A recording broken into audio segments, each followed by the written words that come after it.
விடுவிடுவெனவே வாலிப மனது விண்வெளி விண்வெளி ஏறும்.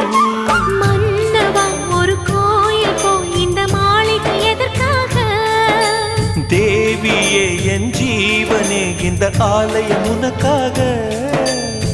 வானில் ஒரு புயல் மழை வந்தால் அழகே என்னை எங்கனம் காப்பாய். கண்ணே உன்னை என் கண்ணில் வைத்து இமைகள் எனும் கதவுகள் அடைப்பேன். சத்தியமாகுமா?